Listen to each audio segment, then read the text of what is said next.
the end of Super Mario is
rise. Court of Appeals Division 1 is now in session.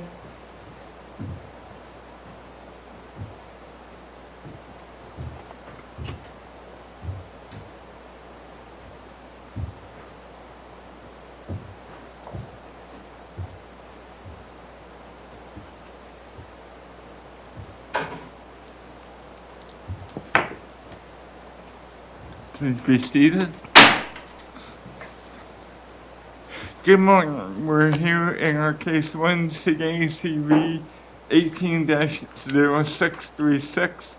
It's entitled Sam versus Ledbetter Law. Each side will have 20 minutes to present their argument. Appellant, you may reserve any amount of time that you want for rebuttal, but you'll need to keep track of that yourself. We have a clock at the podium for that purpose. We are recording this argument. We now, as I understand it, stream argument. So it's streaming and it'll be on YouTube in a day or two. Because we're recording it, when you come to the podium, please identify your client and yourself so we can keep everything straight. We've read the briefs, we've looked at the record, we've conferenced the case, so we're familiar with the issues. When you begin your argument, just start right out with what you would like to talk with us about. Counsel, you may begin. Good morning, Your Honors. May it please the Court, my name is David Abney. I'm here with Matt McClellan, my colleague at the table. Also with us is Terry Dake, who's General Counsel for the Bankruptcy Trustee. I wasn't sure if he should be sitting at the table or not. But in any event, he's here with us. There's a number of interesting issues. The one that I would like to start with would be the sort of idea that you can only sue in the Navajo District Court. The Sams are members of the tribe, and the Tabahas were members of the tribe, but this is a claim for legal malpractice against a Cottonwood law firm and for insurance bad faith against an Illinois insurance company that has offices across the state. So I do not understand whether the Sams would not have the absolute right to sue in state court. Well, Counsel, something that's been troubling me is the genesis of this case, as I read it, is the issue over getting the release of access over the liens that the Tabahas would have regarding damages. And my question is as far as State Farm and the Sams go, why was it so important in the settlement offer? Doesn't make any sense to me. The Tabahas have no lien themselves. Any lien would be the access lien. Yes. Or I suppose if they're hospital doctors and whatnot, they might have liens. But the liens are not something that the Tabahas or their lawyer have any control over at all. So the smart thing to do if an insurance company is to pay the $30,000. You protect the Sams that way. The money is out the door, and then the liens can be asserted against the fund, which is basically how the statute is written. You assert your lien against the funds that are paid out. And once that's done, the Sams are home free. They don't have any worries about any liens. There's no direct action in this case against the Sams by State Farm against them, and of course there won't be any action by the Tabahas against them because the Tabahas would have settled. So I have no idea why they latched onto this idea we're going to protect the Sams by not paying the money that was really needed to protect the Sams. It's a strange position. Can you address, counsel, how the Montana case impacts the subject matter jurisdiction issue? I don't see how it impacts it at all. I was surprised that came out of left field in the answering briefs and says, well, we didn't raise Montana. Well, what in the world are we supposed to raise? The principle that the U.S. Supreme Court, this court, and I believe every other state court that has ever considered the issue is that Native Americans have the right to go into state court and sue to vindicate their rights, especially when the suit is against non-tribal members. And it doesn't really matter if in most cases, if the events arose on the reservation. But here you've got this, it's almost like how many angels dance on the head of a pin kind of argument. Where does the legal malpractice take place? I don't see how it takes place within the Navajo District Court, which is what their theory is. It took place in the court. How? This is simply you're trying to, if you pay the money, it's not going into the court at all. So Montana sets forth these two exceptions. Is that accurate? If my memory serves, yes. Now, can you explain, are those exclusive? Is there exclusive subject matter jurisdiction in those two exceptional areas? Or are those two exceptions and then we can move on to any other issues that implicate jurisdiction? Well, if I remember the case correctly, I have to say I didn't read it last night, but I don't believe there's any exception in the Montana case that really applies to our situation here. You have an absolute right under federal case law, and more recent federal case law, and under state case law, as a Native American to go into state court and sue. And it's really that simple. I don't understand. I don't understand the theory. I'm sorry. I wish I could explain their theory better, but maybe they can when my colleagues get up. Would suggest that the Navajo District Court wants a lawsuit? No, Your Honor. Okay, because Montana then would force us to then look at whether or not either exception applies if they wanted it, but there wasn't anything I could find in the record that suggested this is between the bankruptcy trustee and Ledbetter. No, there's nothing in the record, and in fact, they don't ask relief of the sort of let's go into the Navajo District Court and get the legal malpractice and insurance bad faith resolved. They don't ask for that. If they buried it somewhere that I couldn't find it. This is an action between the, as I understand it, and correct me if I misunderstand, it's a lawsuit now between the bankruptcy trustee and the law firm, and neither one of them have any real connection, as I understand, with the Navajos. Correct. You have to, and in fact, I did a wheel. You can't see this, of course, but I tried to figure this out this morning before our argument. I did a wheel to put everybody who could possibly have any interest in this case at all. You know, the Tabajas, the Sams, the Phoenix bankruptcy trustee, the Ledbetter law firm in Cottonwood, the Tabajas law firm in Albuquerque, the Navajo tribe, and State Farm in Illinois. You could do this wheel, all these people that might have some sort of remote interest in what's happening here. But the real interest and the real problem is between the bankruptcy trustee and the Illinois insurance company, and the bankruptcy trustee being Phoenix-based, the Illinois insurance company, and the Cottonwood law firm. That's it. So to say that this is a Navajo Nation problem is really not accurate. You know, Your Honor, I'd like to reserve my remaining time. There's so many sub-issues here we could talk over, but we briefed those very well, and I don't want to waste the court's time on something that's been briefed very well. Surely, counsel. All right. Thank you. Thank you. It's not that I don't want to speak with you, by the way. So. We understand. Okay. Good morning, Your Honors, and may it please the Court, Andrew Jacobs for the Ledbetter Law Firm. With me is David Bell, who's representing State Farm. He was going to go first and handle the insurance issues, but in light of the conversation you just had, it seemed better for me to get up and talk to you about subject matter jurisdiction right out of the box. So I am equally confused as to why my friend thinks that this is not a Navajo Nation problem.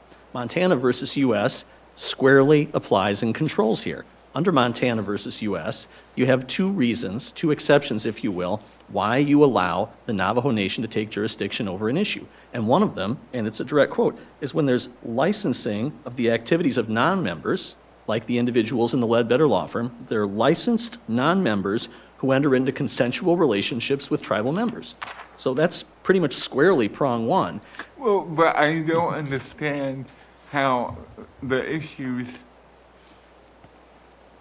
affect any tribal sovereignty or any tribal business. That's not apparent to me. I take your point, Judge Howe, and the way I would organize it is that Montana has the two prongs. The first one is a tribe is allowed to regulate the consensual relationships of non-members with tribal members. That's part one. And the part two, which I think your question goes to more, is whether it has a direct effect on the political integrity and organization of the Navajo Nation. I think both are present. I think the first one is more clearly present, which is the issue of licensing, because obviously Navajo Nation licenses people to practice law before it. They have the right to do that. They have a proceeding before them. And every step of the underlying case in which the alleged malpractice is argued about occurred in the Navajo Nation. The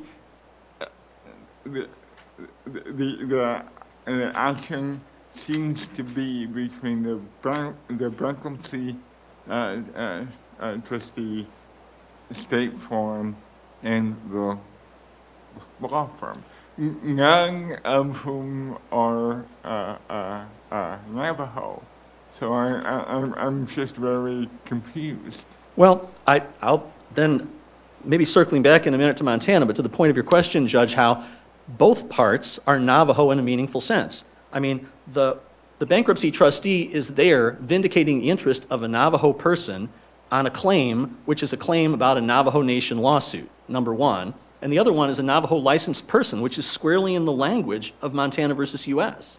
I mean, to say that Mr. Ledbetter is simply a non-Navajo person, to take this logic further, and I think to suggest to Your Honor why it shouldn't apply, their theory would seem to be that if Mr. Ledbetter lived in Window Rock, you might have exclusive Navajo jurisdiction, even though he's licensed by the Navajo Nation. But if he lives in Cottonwood, all of a sudden that's just jurisdictional.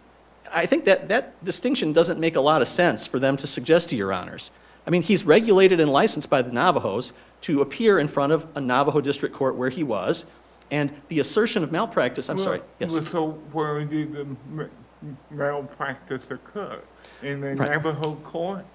Well, see, that's the thing. That's the thing, Judge Howe, and it is kind of an ephemeral question, but they're making it seem like it's just silly to contend it happens in the Navajo court. If you look at their letter, let's go down to something concrete and factual. They have that October 1 letter, 2014, where they say, Ledbetter Law Firm, you're committing malpractice, you have a conflict of interest with your client. That letter right at the top of it says Ray, and it has the name of the case in the Navajo Nation. What then happens is the Navajo Nation District Court clearly exercised subject matter jurisdiction over the question, admittedly as a subsidiary question of the lawsuit. But the Navajo Nation clearly exercised tribal jurisdiction over the question of whether or not, which they brought up, we didn't bring it up, we didn't want this question, that whether we had a conflict as Ledbetter Law Firm, whether we malpracticed. They put that into the Navajo Nation District Court. The Navajo Nation District Court didn't say, I don't care, I'll try the case either way. No, the Navajo Nation said to them, oh, you've raised a grave allegation. 3 things. You have a duty to report it to the Navajo Nation ethics of the Navajo Nation bar. That's one thing. I, the Navajo Nation judge, said in the opinion, said, I have a duty to make sure justice is done in terms of the Navajo Nation. And you, Ledbetter people, don't you malpractice and have a conflict of interest. And then it said, I'm not going to judge this case unless independent counsel shows that it can go forward. And so the court necessarily determined that there was an issue of malpractice that it did not see a prima facie instance of. It didn't see a prima facie conflict. I know they didn't determine it like issue preclusion. You know, I get that. That didn't happen. But the court clearly took jurisdiction over the question, is that lawyer malpracticing, and is that lawyer in a conflict of interest? And that is the subject here. I don't think that you need to get where he got to. I would have done the same thing he did. He said, oh, they have a right to sue in state court. He doesn't even necessarily win if that's true. That's the wrong question. If there's concurrent jurisdiction that you could bring it in either court, then the Yavapai County Superior Court did not err if it made the choice to defer to the Navajo Nation choosing to exercise some authority over the subject matter. And I take the point of Your Honor's question immediately before, Judge Portley, where you said, well, do they want the suit? Well, what we know is the only court that chose to exercise subject matter jurisdiction over this and that did it first was the Navajo Nation. because they brought it up. We didn't bring it up. We don't want to be charged with malpractice and conflict. They exercise it because they raised the issue, but now in resolving it from the bankruptcy trustee's position, do they have to go back to the same district court and litigate it within the underlying suit, or is this really a separate action where the Navajo Nation may have to look at it in the future? I thank you for asking that way, Judge Portley. Do they have to? The court in Yavapai County is free under Zaman, is free under U.S. versus Montana to determine whether, since the suit could go in either court, it gets to choose whether to defer as a matter of comity to the Navajo Nation. No one is saying you can't bring it in the Navajo Nation. That's what he would need to be true for him to win. He's making the test as if we lose, if there's a right to bring it in Yavapai County. The Yavapai County Court, he's ignoring the half of the briefing that's about comity. Comity is, Superior Court could have said, no, I'm going to keep that. I think that's an Arizona person, I'm going to keep that. But clearly, it's true under all the cases people have cited that comity allows deferring to the Navajo Nation. In Zaman, they said, we don't even think there is jurisdiction, so there's nothing to defer to. Well, nobody could reasonably say there wouldn't be any jurisdiction here where the Navajo Nation already started addressing the issue in court. I think, Judge Portley, I think that your question even said, well, they exercised it at the time. I think they did. So they have the power to. The question, I think the right question, the middle of the road question on this is, okay, you could have the suit in either court. Is the Navajo Nation foreclosed from having it? If not, and the answer I think is clearly no, you could have had this lawsuit in the Navajo Nation. Is it error for the Yavapai County Superior Court to say, you know what, as a matter of comity, we're going to let it be litigated there if at all. And they don't want it because Navajos don't have punitive damages. I get it, whatever. But they're not entitled to use that as a cudgel by claiming they're being forced into Yavapai. They could go litigate this in the Navajo Nation. Well, counsel, if it's permissive, what sort of factors does one look at in choosing between one or the other? I think that, Judge Weinzweig, it's that you have to have a question of concurrent jurisdiction. And so the question is whether, as a matter of comity, you want to defer to an exercise by another court. Here, as in my colloquy with Judge Portley, there was a conscious attempt, again, which they caused, which I think counts a little bit, for the Navajo Nation District Court to grapple with, is there a prima facie case of malpractice, and is there a prima facie conflict of interest between Ledbetter and his client? The Navajo Nation didn't think so. So one factor is the Navajo Nation began to consider the issue. Okay, all right, let's put that to the side. What else?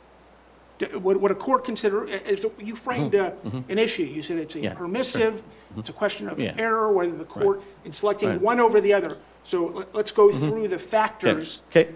Second factor, Judge Weinzweig, would be the situs of it. And I think it's an ephemeral question. If a lawyer in Cottonwood is on the telephone with the Navajo Nation District Court in a proceeding, is he in Cottonwood? He's in Cottonwood. Is the proceeding in Window Rock? The proceeding is in Window Rock. And the thing I would look to in terms of situs, Judge Weinzweig, is when you do the analysis for purpose of ethics, you say someone violated an ethical rule in the jurisdiction in which the case is being litigated, which is why when they brought it up in October 2014, the court said, hey, you need to report that to the Navajo Nation bar.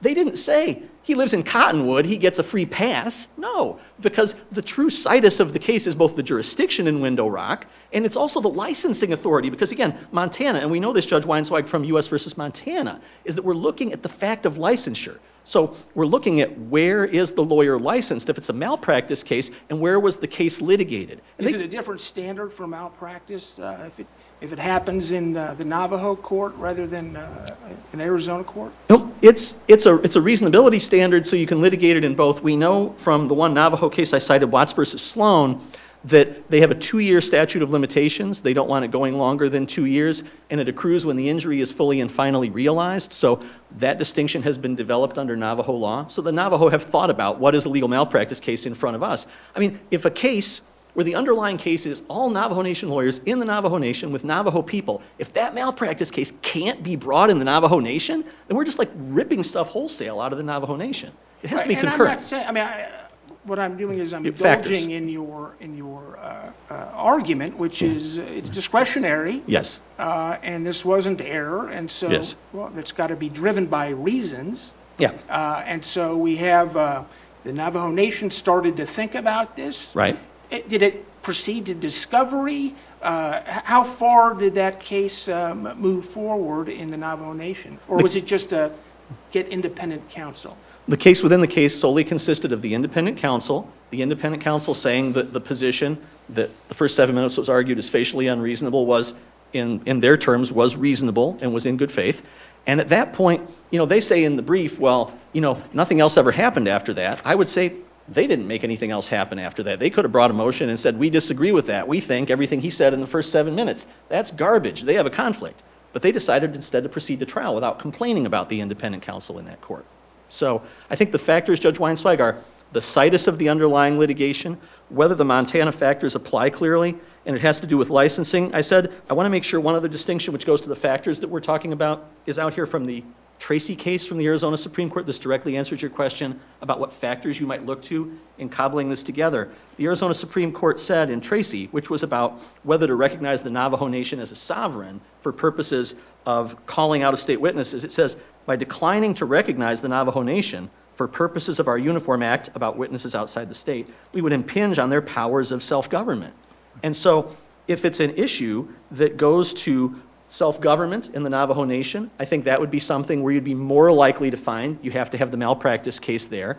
And we saw in Tracy that the instance of calling a witness, that went to the integrity of the judicial process. A malpractice claim isn't a conventional civil claim. Well, It goes counsel, to the... Sorry.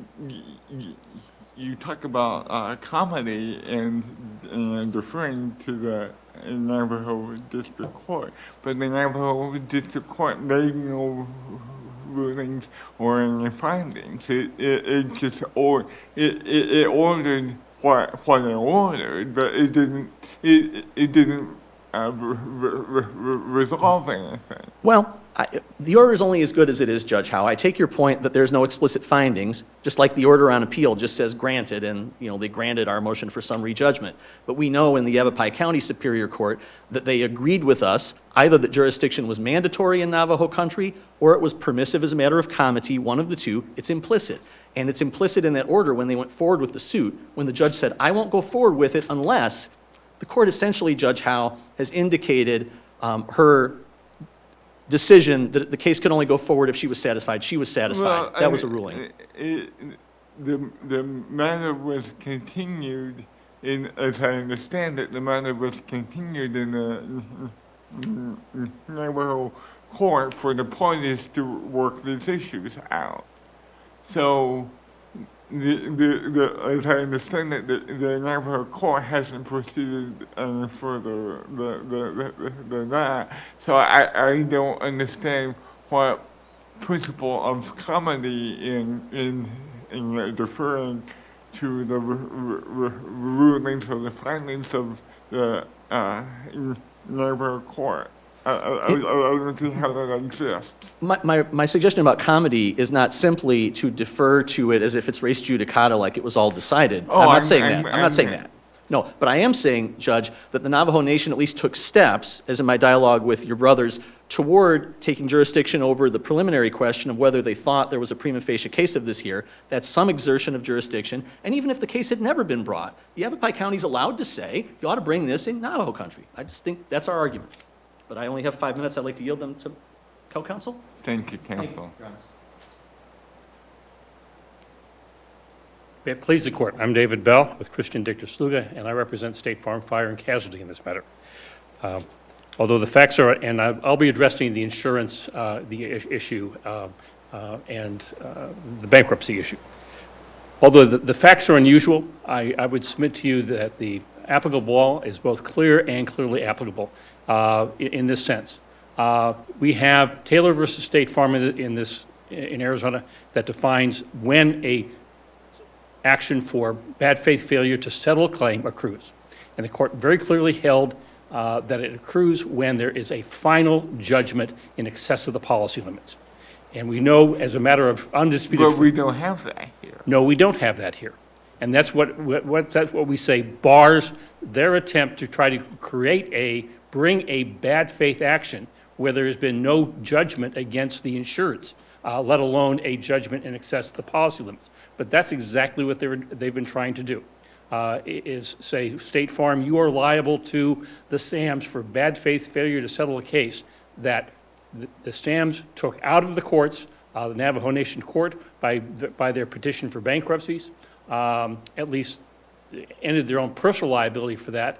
The Tabahas, on the other hand, never moved to lift the automatic stay in the Navajo Nation court in order to complete the litigation, at least restricted to the available limits. That was never done. Counsel, what if there was evidence that State Farm was responsible in some way, either picking up the phone to the Ledbetter firm for the insured here declaring bankruptcy? So what that does is it eliminates what is a precondition for this special third-party bad faith failure to settle claim. But it's not as if State Farm had no role in eliminating that precondition or the possibility of that precondition.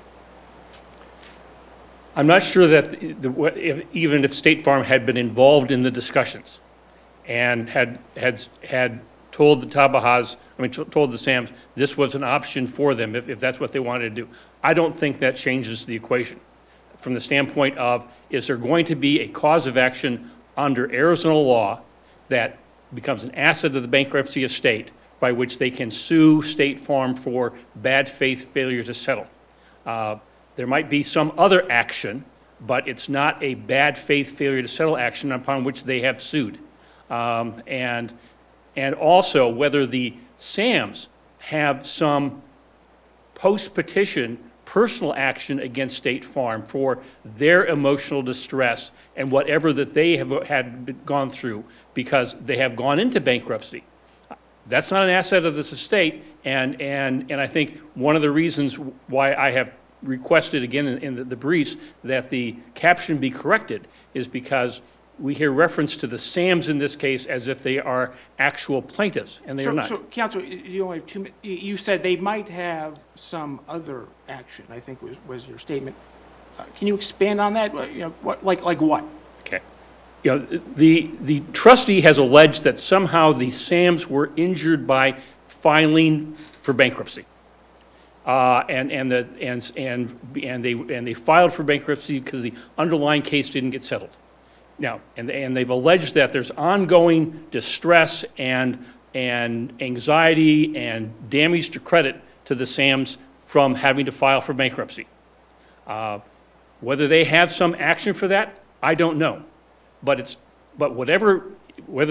if they did, it's not an asset of the state that they can be bringing an action against State Farm against State Farm in the guise of a bad faith failure to settle case under Taylor versus State Farm. It's something else. I understand that your argument, you had referred to other paths to pursue that cause of action.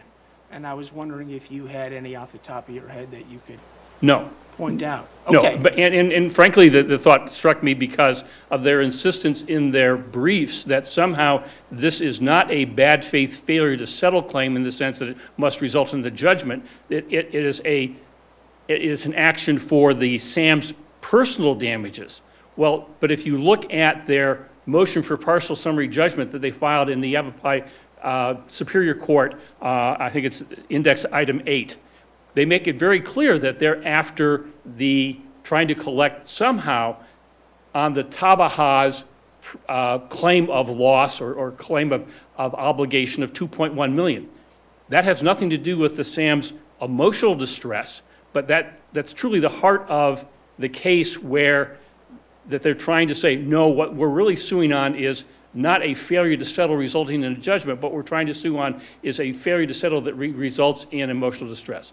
Well, the Superior Court, the Supreme Court in Taylor already addressed that as a part of distress caused by a judgment that's not yet final, and they rejected it. And I believe I'm out of my time. Thank you, counsel. We appreciate your argument. Mr. Abney?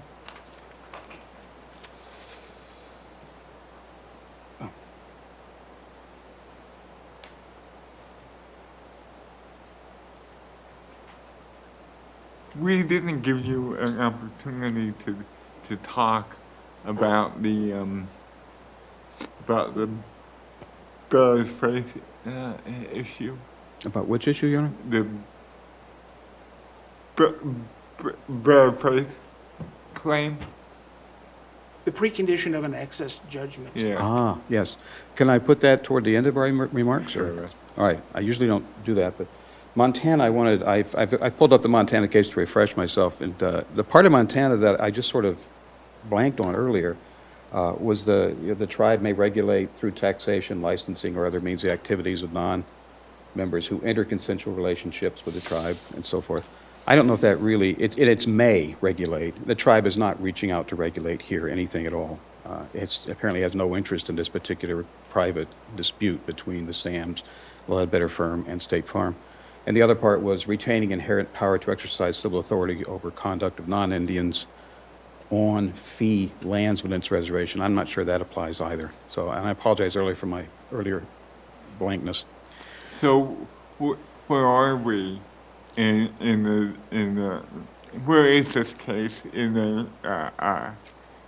Navajo court? I mean, they Well, suggested that the parties should resolve the conflict. I know, and I was blowing a mental fuse over there as I was listening to that, because I know my colleague would not misstate anything. He's just in the exuberance of his vigorous presentation, he overlooked what actually happened. The SAMs did not tell the Navajo District Court or say to the Navajo District Court, we think there's a conflict of interest. It was the Dabahas that did that in the Navajo District Court. So every time he was pointing over at me saying, they did it, we didn't do it at all. The SAMs had the separate counsel. Mr. McClellan represents them in the lawsuit against the Ledbetter Law Firm and against State Farm. And then he says, well, of course, and then the SAMs did not pursue this further in the district court, in Navajo District Court. And why not? Well, who was representing the SAMs? The Ledbetter Law Firm. And it's not going to say, well, we think that this fellow member of the Navajo Bar who said that we were doing nothing wrong was wrong. And that's what he's arguing. He says, he's pointing at me saying, well, they should have pursued that. Well, yeah, their legal counsel, the SAM's legal counsel, was the Ledbetter Law Firm. And so it died. And it didn't go any further. It was simply an opinion by a fellow member of the Navajo Bar that another fellow member of the Navajo Bar didn't do anything wrong, which is suspect. But it's not, the Navajo District Court was not in charge of any claims against State Farm or the Ledbetter Law Firm as far as legal malpractice and insurance bad faith and that sort of stuff. So I hope that cleared that up. And I'm sure my colleague just got carried away and confused the facts a little bit.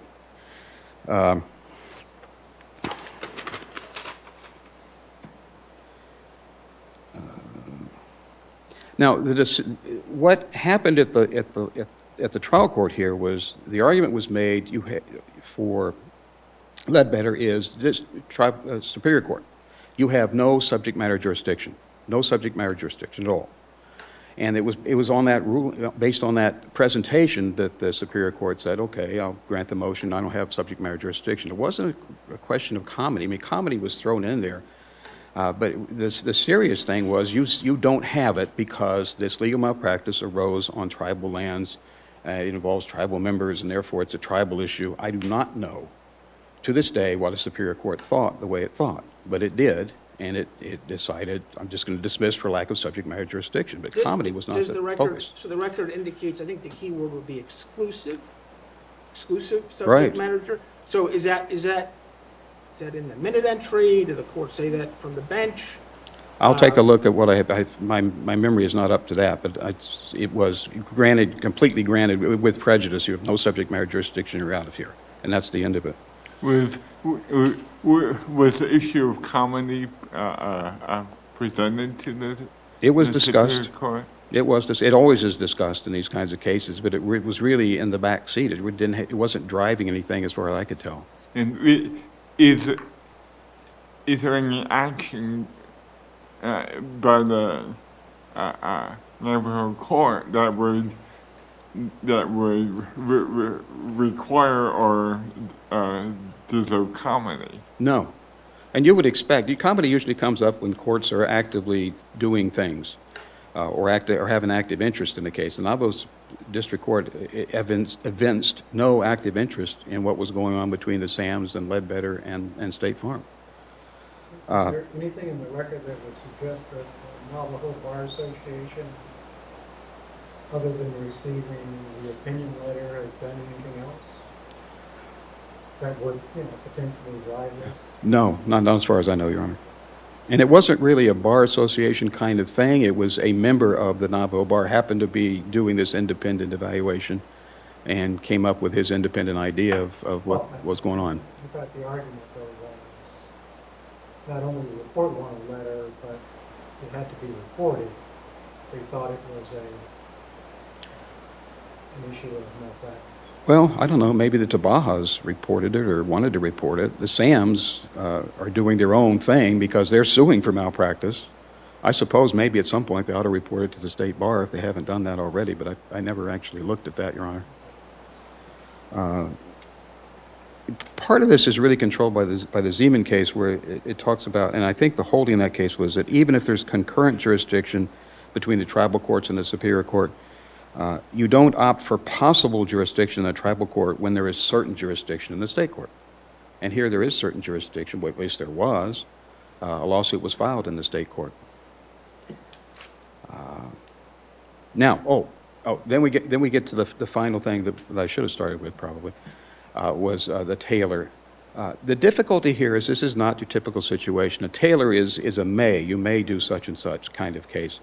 But here you got a situation where what happens is State Farm pushes its insured into bankruptcy, and not just because of what they do, because they actually facilitate it. They suggest it and they push it along. But the Sams, the Sams are not required to declare bankruptcy, and perhaps they got bad advice to do so, and Right. that would certainly give rise to perhaps a claim of malpractice. That's part of the But malpractice. it doesn't seem to fit the a bad faith claim against an insurance company. Well, to be a little more precise, they were pushed into bankruptcy because the Ledbetter firm and State Farm were telling them this is the only way out of this problem that you have. Namely, you've got an enormous claim against you, and they're coming after you. And let's assume for purposes of this argument that was very bad advice. Right. And malpractice. I don't know how that helps in a bad faith matter. I think I have the answer if I can get it out in a Sure. coherent fashion. They pushed them into bankruptcy just before they became into bankruptcy. Their credit, of course, is being destroyed. It's under attack. They're suffering emotional anxiety and distress, all these things, and they filed a bankruptcy. Under State Farm's theory, if you don't have a Taylor judgment, you can't have an insurance bad faith claim. And that sure sounds correct to me. But what happens if you prevent any judgment ever coming down? Because you go into bankruptcy, there's not going to be any judgment. The claim's wiped out. But they still suffered severe damage. They've suffered coming up to the bankruptcy, problems with their credit worthiness and whatnot, and severe emotional anxiety and distress over the fact that they're now being pushed into this bankruptcy that they don't want to have, and it's going to destroy their credit and all this stuff up to the instant of bankruptcy. And then going forward, you've got the interesting question, well, do the damages just stop? You have to have some sort of separate lawsuit for post-petition damages? Well, suppose it was a wrongful, it was a bad auto accident and somebody has these severe, horrible injuries. You file a bankruptcy petition and the injuries get worse, the complications and whatnot. Are the post-petition injuries somehow something that has to be in a separate lawsuit? That doesn't make any sense. The Taylor problem is not really a problem here because State Farm has made it impossible for there to be a judgment. And yet, they have damaged these people. Well, and I'm not questioning the sincerity of the damages this argument. My question is a bad faith insurance claim the proper vehicle to obtain those damages? It sure seems that if you can prove those damages, you're certainly entitled to them, but not by this bad faith vehicle. Well, I don't know what other vehicle there's going to be against State Farm. I mean, what they did is There's classic bad faith. They looked out for their own interests. They were trying to protect themselves from an excess judgment, the possibility, because they'd be on the hook to pay it. So what they're doing is they're shoving their clients, their insureds into bankruptcy to protect themselves. Well, they might be on the hook, but we don't know. Well, it's an issue of the damage, of the issue of the damages. They were tossed out on the substantive merits of the bad faith claim. Of course, we forget we've gone into the right field. If we get back into center field, there wouldn't have been any bankruptcy at all if State Farm had done what it was supposed to do and settled this for the policy limits at the beginning. Or just file 30,000 with the court and say, someone's entitled to receive it, and how much. You think it's the Bajas, but Well, it's excess or anybody else? When I was sitting at the bench here before we started, I was thinking I should have said that one of the things they should have done was simply to file an interpleader action, put the money into the court. And I'll say it now. They should have filed an interpleader action. But there were lots of things they could have done to help out the SAMs, and they didn't. Of course, the biggest one is you've got this huge claim against the SAMs. The SAMs are clearly at fault for causing the accident. The Bajas have enormous injuries. No issue on liability, no issue on damages. You need to settle this as fast as you can. They come up with this weird argument about liens that doesn't make any sense at all. I suspect they simply lost track of what was going on. And then at the last second, they decided to scramble. Once the time limit had gone many, many months past for accepting and paying the $30,000, they were scrambling to try to figure out how to protect themselves from an excess judgment, which was coming down the turnpike. Right, well, I think the point is, let's assume you have that claim. Are you sticking a round peg in a square hole? Okay, you're fashioning these facts, this narrative, as a third-party failure to settle claim when you have case law that seems to require something else. And so my question to your colleague was, what other claims might you have, like a malpractice claim, and then maybe an aiding and abetting tag on State Farm? I don't know. We can brainstorm all day. But the question is, what is the right claim, not whether there's any claim. Well, it's real important for us that there is a claim, and it would fit the classic model of a bad faith, because they're looking out for their interests and not the interests of the client. When you talk about Taylor, the problem that was really being resolved in Taylor was at what point do you say the damages become permanent and you can go forward and try to get a recovery? There was a judgment in Taylor. There won't be a judgment here, ever, because of the bankruptcy. But that doesn't mean the clients weren't hurt badly by what State Farm did. Thank you, Counselor. Your time is up. Oh, I'm sorry about that. Thank you very much. All right. We appreciate Counsel's argument today, and we'll take this matter under advisement and issue as the decision in due course. So we're going to be at recess, but we're going to stay on the bench for the next case to come forward. Thank you very much.